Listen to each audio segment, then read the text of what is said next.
libota na nzambe lipai nyonso bozwami nzamba pambola bino.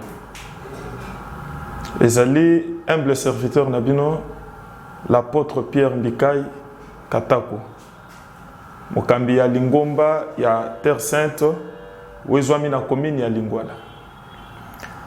Na banzete na lisungi na nzambe kolwa sepeli lelo tokabola maloba na nzambe na mama na likambu na mutu ya mingi wezo lobela bolingo, l'amour du prochain. Na banzete nzambe otondimeli mutu moko tena na tikala komona ye. Ezali maloba ko ute pa na bisote. Ezali maloba na nzambe ye moko. Thomas Jean azotalisa biso na épître na ye ya yambu que personne n'a jamais vu Dieu. Donc, dans la parole de Dieu, il n'y a pas une contradiction.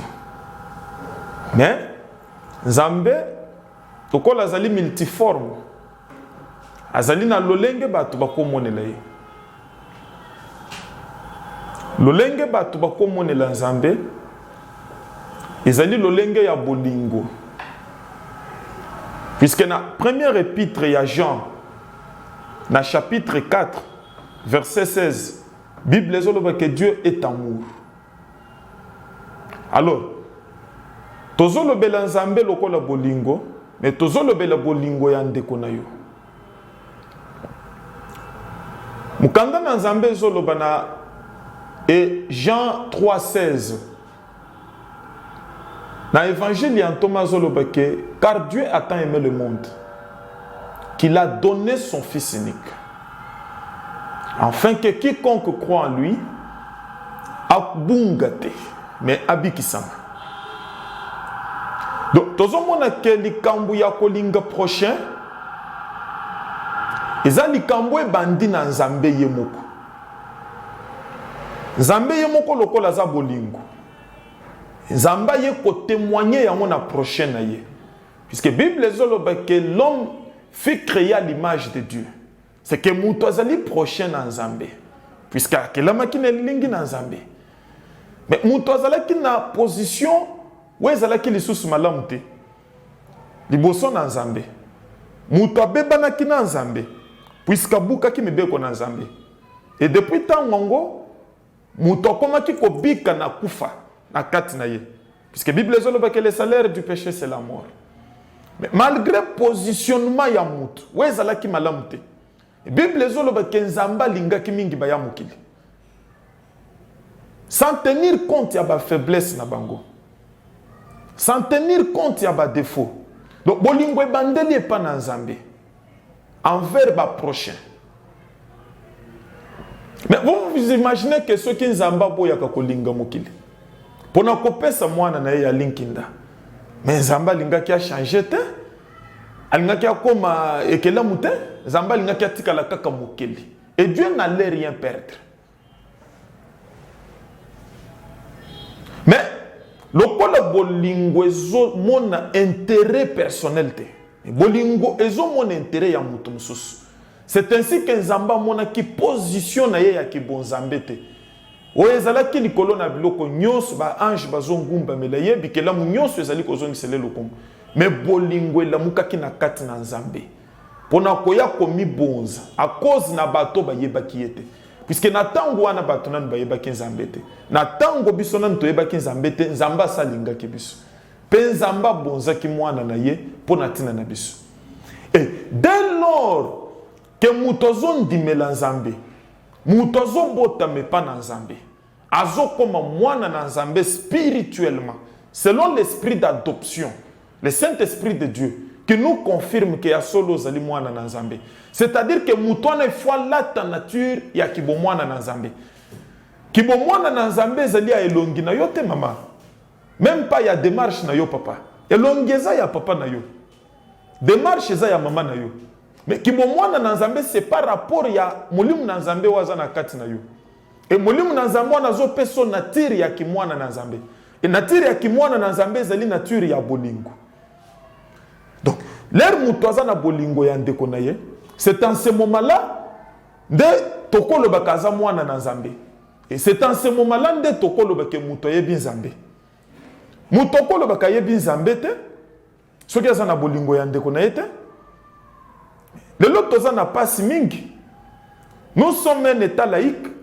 Mais je crois à 85% ya ba chrétiens. Donc tozali mboka moko esengela ki batu bazala na bolingo mingi puisque Nzambo tondimeli aza bolingo. Mais nous figurons parmi bamboko batu bazana koina mingi. Cependant bandeko nyonso tozomona na ba média ezali ba bakenda kanda kuna Nzambe dimanche. Ezali ba bazali koloba ke bazali ba Kristo. Mais ki mo Kristo na yo ezala ya bibebote, ki mo Kristo na yo ezala ya misala. Ezala bon moi. Puisque bamona ki bango bazolia net Jésus. Bazotambola net ye. Bazosala net ye. Nde babenga ki bango ba Kristo. Ezate ke bango baloba ki bango moko biso toza ba Kristo. Tokenda kanda kuna Nzambe. Non. Ce n'est pas ça. Maintenant na kolingana ndeko. Mukanda na Nzambe zoloba na épître ya Thomas Paul na ba Romain. Romains 13 tokotanga 8 à 9. Bible zoloba ni. Mukanda na Nzambe zoloba que ne devez rien à personne. Si ce n'est de vous aimer les uns et les autres. Car celui qui aime les autres a accompli la loi. En effet, les commandements. Tu ne commettras point d'adultère. Tu ne tueras point. Tu ne déroberas point. Tu ne convoiteras point. Et ce qu'il peut encore y avoir se résume dans cette parole. Tu aimeras ton prochain comme toi-même. Donc, aozomona ke mukanda na Nzambe za clair. Liloba na Nzambe zoteli se ke mibeko nyonso ya Nzambe oyo yebi oyo teyaka ebombami na kati na mobeko moko yake okolinga ndeko na yo ndengo milingi. C'est-à-dire kokosa la manso kolinga. Okoloba nyonso kolinga. Mais soki bolingo eza na kati na yo te nano kutani na Nzambe te. Nzambe kuto yebi yo te. Puisque commandement mobimba na Nzambe ebombami na kati na bolingo na ndeko na yo. Mais comment yo okoloba kozoto sans Nzambo na no mona te? Comment okoloba kolingi Nzambo tikala ko mona te? Mais ndeko aza pembe na yo zo yina ye. Nini ezotelisa kolingi Nzambe? Na moment ozolinga muto yo zo mona na miste. Na mukanda na Nzambe e na épître ya Paul et pas ba Corinthiens. Mukanda na Nzambe zoloba nini? Tokotanga na bino. Na 1 Corinthiens 13. Puisque lelo batu bazo kosa batu mingi. Likambu na Nzambe communauté commerce. Ya que ceux qui muto a échoué na classe commerce simbite, il faut yami comme ce bishop, prophète, archipape. Et nan nyonso bazo zoloko la bakombo. Mais est-ce que yangonde ezali ya mutui? Est-ce que l'on les a ya ba pasteur? Nan ya biso que l'on les a ba pasteur. Nan ya biso que l'on les a ba prophète. L'on les a ya ba pasteur te? L'on les a ya ba prophète te? L'on les a li ya bana na Nzambe. Na l'on le poko te foza la na identité ya ki mwana na Nzambe. Na l'on le kozala identité ki prophète te? Prophétie. Même punda pesa ki yango. Soko tangi na mukanda na Nzambe d'ailleurs. Okomona ke mwasi moko azaki na sima na Paul na Silas azo gang azo pesa bisakoli ya solo mais azalaki animé na esprit ya pito Nzambe azalaki na kati na yete Nzambe yebaki yete. Mais pourquoi bino bozo mikosi tokotanga na mukanda na Nzambe 1 Corinthiens 13 to banda na premier verset qui non na 4e Bible zoloba ke quand je parlerai les langues des hommes et des anges si je n'ai pas la charité je suis un airain qui résonne ou une cymbale qui retentit. Et quand j'aurai les dons des prophéties, la science de tout le mystère, toute la connaissance, quand j'aurai même toute la foi jusqu'à transporter des montagnes, si je n'ai pas la charité, je ne suis rien. Donc, ozomona ke batu mingi bazo tirer le kumu ya pambe, ya kaza prophète. Mais aza rien, liboso na Nzambe. Liboso na Nzambe pose la mutu. Pour représenter quelque chose, il faut zala na bolingo. Thomas zoloba ke même soko lobi minoko ya sika. O lobi minoko ya batu na ya ba ange. Soko zangi bolingo za pamba. Puisque minoko ya sika ezali koya na abondance ya nguya na Nzambe. Les rosali immergés dans le Saint-Esprit ndenge yo wana lobaki. Que oya zoya na sima na ngai azali plus puissant ya ko baptiser bino na molimu. Baptiser, c'est-à-dire ezali ko dindisa. Langue ezali ko ya l'air muto ezali ko dinda na kati na mulimu na Nzambe, c'est-à-dire l'air wana bonzambe mati. Or l'air muto zo dinda na kati na bonzambe, c'est-à-dire que bolingo ifwe mataye, puisque Nzambe oya zo dominer na kati na ya ezali bolingo. Et c'est en ce moment-là que et comme maye na koloba langue, mais oya yo langue ozoloba. Mwana ya mbando zo linga yete. Ozo pakola mafuta na bilamba, mais oyebi ko liesa ki yete. Ya yo langue eza ya modèle nini. To komo mona mokili na église na kati na mokili. Lelo ba payende ba komela masanga. Ozo mona tikeli bande kona ke ko se soulager, mais pasteur a ko tikela de kona pa vers ya secrète. Poison komi na kati na batu na Nzambe, bo soto ko yinana, hein? Lelo soki likambwe ko yeli pasteur ko mona pasteur mususu ndazo leka na télévision pona ko dénoncer yango na esika ya ko soutenir ye. Bible ezoloba na mkanda na proverbe, tokoloba proverbe 10 verset 12. Bible ezoloba que l'amour couvre une multitude de fautes. Mutu aza na bolingo expose ka ba faute ya batu te. Le raison que mutu na Nzambe likambwe ko elie, akokota na ndako, akosambela pona ye. Akosoutenir ye na prière. Soki amoni kende ko biloko azolobeza malamu te, aza na mbeba, akokende ko luka ya wiklo. Pona ko ebise kende ko bongisa. Eza te koleka na télévision ki ngana za prophète, songolo aza na magie, songolo aza boy. Est-ce que le prophète na yon des autres secrétaires le Saint-Esprit de Dieu?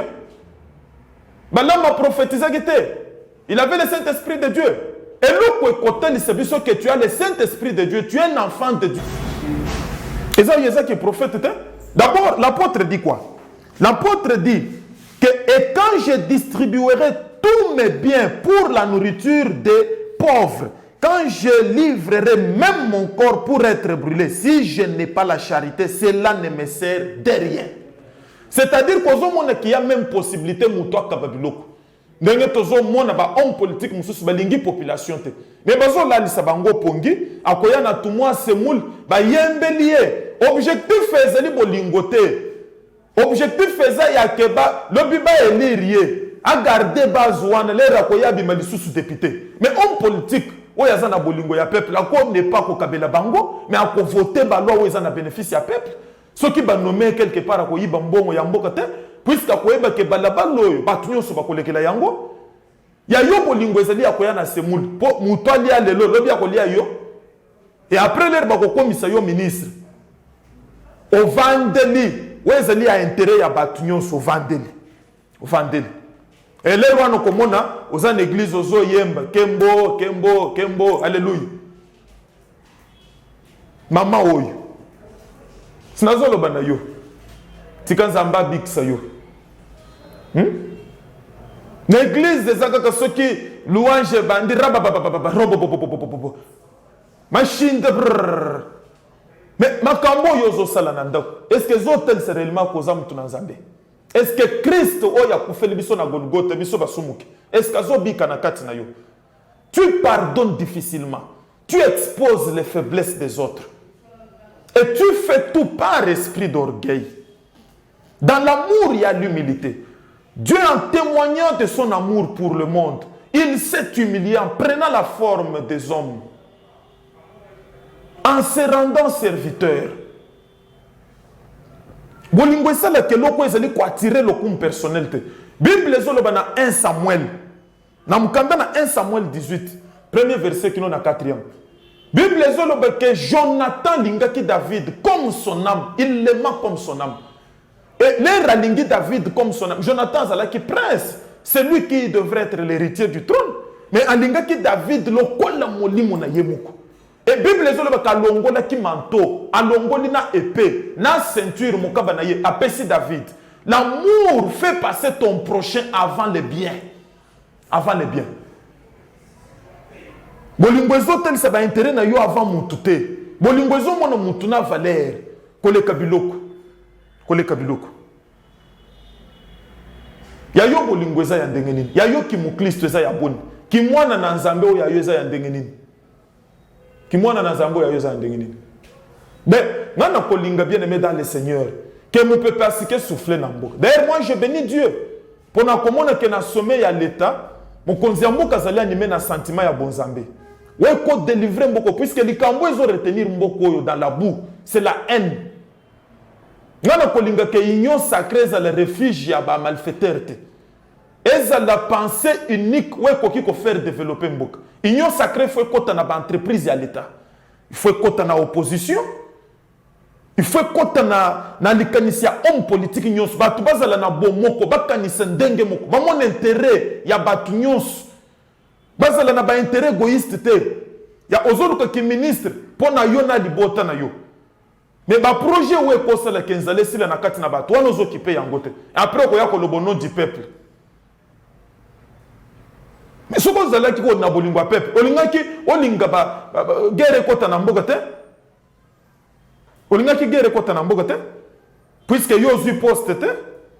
Hein? Mais les autres ozo vivre bloc akoka, mozo mona puisque muto zu poste te, azo linga mboka pela moto, biso to kufa na za l'éternellement. Kozanga bolingo. Kozanga bolingo nano yebi nzambe te tika makambu ya naza mama prophétesse tika biloko ya kotambola na maleti ya munene ke naza pasteur poza la pasteur o me makabaka ta maleti boy lokumo ozoluka ya nini ya bayembe lonze mbozo ba kombo ebele brana mayebani mokili mobimba babenga ka ye pasteur arishpap c'est pas bandeko babenga ke ka frère Branham mais il est connu partout dans le monde et loko eza ya mutuye o bandeko bakomona que c'est vrai ndeko Zambaza na kati na ye, c'est l'amour. C'est l'amour. C'est pourquoi Zambazo benga David, l'homme selon mon cœur. Ce n'est pas que David a salaki mbebate, mais David a zaki na facilité même ya kolela Saoul. Mouto a salela kemabe. David a zaki na facilité à kolimbi Absalom. Koyoka mawapona liwana ye. Voilà mon thème ya Nzambe. Ya bato bazo offensé mikolonyos, mais Dieu leur pardonne facilement. L'amour. L'amour. Lingande kona yo. Lingande kona yo miracle kokotso na lolete miracle même bamando na bazo sala yango wana za biloko pamba eza prophétie côté ye kobikisa yote côté ye kobikisa yote bible ezoloba ke koloko yebisa bango je ne vous ai jamais connu vous je ne vous ai jamais connu et loko kobikisa yo c'est la présence du Saint-Esprit de Dieu dans ta vie et le Saint-Esprit de Dieu nous l'appelons l'esprit d'amour. C'est un esprit qui a pour fruit l'amour. Ça c'est non. Ça tu peux apprendre ça, il y a des écoles na landa. Bande, na lega ki na bande lungwa, na yoki bazo sala re, ro, bo. Au moment de quoi il y a école re bo. Lobi a komi ko lo bango église. Et ça vous allez dire qu'il a l'amour. Bible ezoloba ke docteur moko ya mibeko ya ke pa na nkolo. Ayeba ki mubeko, mais il fallait tout na nkolo. Wo eteli bokonzi na Nzambe. Namkanda na Luc. Luc 10. Au kotanga place aux alines 25 kino na 37. Atuni kolo lobi na sala nini pona kokota na bokonzi na yo. Kolo ebisi alobi ekoma minini. Ya yebisi alobi okolinga tata Nzambe koleka biloko nyonso pe okolinga ndeko na yo. Kolo ebisi alobi malamu. Siko ya atuni alobi ndeko na ngai eza nani. Puisque yo ndeko na yo ezaka ko bokokani na yezolo. Obo bimi na ye na libumu moko mwana ya mama na yo ndende kona yo ikambu na mutu ya mingi peut-être ndenge ozolande loba na Nzambe ko zolo mais ndeko azolo bazanani ndeko ezaka ko bozana na majorité présidentielle te ndeko azambe mo ya zana opposition il faut qu'on faire voter ba loi wezeli pe na avantage à ba opposant c'est lui ton prochain kono bandi ko pesa ndeko lisesi ayebisi lobi ndeko moko utaki na Jérusalem azokende na Jéricho ayeko kwena na maboko ya babrigand wana pe parenthèse ezali ndeko kobima na Jérusalem mboka ya kimiete okoya kokutana na babrigand bakobotola yo mwasi bana na biloko Bible ezoloba ke ler ndeko koina na maboko ya babrigand babetiye batiki ya demi mort sacrificateur aleki yo mutozo welele ki pasteur na ki évangéliste yo mutozo linga avant matana mateya bakumisa yo tozo yamba papa na biso l'homme du feu. L'homme yangouya, l'homme du feu, l'homme yangouya, c'est Jésus, c'est Yoté. C'est Christ qui agit en nous. Je puis tout par celui qui me fortifie. Il faut élever Christ. Lui-même, pendant son séjour sur terre, pendant les jours de sa chair, attira qui le kumute. Azala ko sala bika mo zo bisa mutu ko lobate. Mais nazo ka mo yo mingi. Nazo ka mo yo mingi. Olia ko panza sango ya ko Christ na malam yo zo luka lokumu. Tokumisa yo. Tokumisa yo poza na onction ko lega ya Eli. Bible zo lobate sacrificateur alekaki. nganga nzambe azokende wapi kokongola mabonza na côté sans kokipe ndeko oyo sans kokipe ndeko oyo levite paye ndeko ya pasteur na leki ya pasteur na mama pasteur na mwana pasteur baleki mais samaritain moko oyo bandeko bazali koconsidérer kaza mopagano omoni yo omona ka bandeko soki azomela mwa eloko na moke olobi aza mopagano mais aza na bolingo aleki yo aza na bolingo yo mona ka mutu puisque bazobenga ye vedette aza mopagano okokamwa na mukanda na Jacques azoloba que la vraie religion pure et simple ezali akosunga baboli otomona ka bandeko catholique bazosala zamba pambola bango c'est ça la religion pure.